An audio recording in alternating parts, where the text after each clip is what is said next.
অপরাজিত ৭০ রান করেও লাইমলাইটে নেই কোহলি। আরসিবিকে জিতিয়ে নায়ক হলেন এই প্লেয়ার।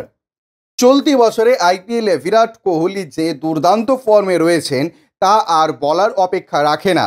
রবিবার ম্যাচে গুজরাট টাইটান্সের বিরুদ্ধে ম্যাচ চলাকালীনও হাফ সেঞ্চুরি করেন কোহলি। কিন্তু কোহলি রান পেলেও ম্যাচের লাইমলাইট ছিনিয়ে নিয়ে গেলেন অন্য এক প্লেয়ার।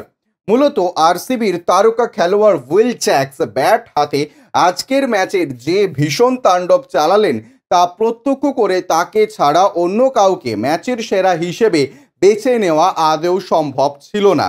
আর এইভাবেই রবিবার আহমেদাবাদের নরেন্দ্র মোদী স্টেডিয়ামে গুজরাটকে হারিয়ে দাপটের সাথে জয়লাভ করে আরসিবি। প্রসঙ্গত উল্লেখ্য, গুজরাট টাইটান্সের ঘরের মাঠে যেভাবে টসে হেরে ব্যাট করতে নেমে ২০০ রানের ভালো ইনিংস গড়ে তুলতে সক্ষম হয়, ওই ইনিংসে সাই সুদর্শন এবং শাহরুখ খান হাফ সেঞ্চুরি করেন।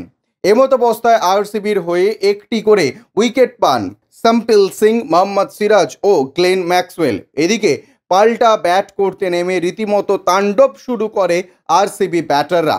সব থেকে উল্লেখযোগ্য বিষয় হলো মাত্র ১৬ ওভারে ১ উইকেটের বিনিময়ে ২০৬ রান তুলে ম্যাচ জিতে যায় কোহলিরা।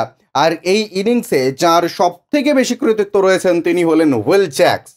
তিনি মাত্র ৪১ বলে ১০০ রান হাসিল করেন। ওই ইনিংসে জ্যাক্সের ব্যাট থেকে আসে ৫টি ৪ ও ১০টি ছক্কা। ইতিমধ্যেই জ্যাক্সের এই সেঞ্চুরি রেকর্ডের তালিকায় নথিভুক্ত হয়েছে। ২০২৪-এর আইপিএলে এটি হলো দ্বিতীয় দ্রুততম শতরান। পাশাপাশি সামগ্রিকভাবে আইপিএলের ইতিহাসে এই সেঞ্চুরি পঞ্চমতম দ্রুততম সেঞ্চুরি হিসেবে বিবেচিত হচ্ছে। এই প্রসঙ্গে জানিয়ে রাখি, জ্যাক্স ৩১ বলে হাফ সেঞ্চুরি পূর্ণ করেছিলেন। এমতাবস্থায় হাফ সেঞ্চুরি থেকে সেঞ্চুরির গণ্ডি পৌঁছতে খেলেছেন মাত্র 10টি বল। অর্থাৎ আজকের ম্যাচে তিনি যে কতটা ভয়ঙ্কর হয়ে উঠেছিলেন তা সহজেই এর থেকে অনুমান করা যাচ্ছে। ব্যুরো রিপোর্ট, ইউজে নিউজ।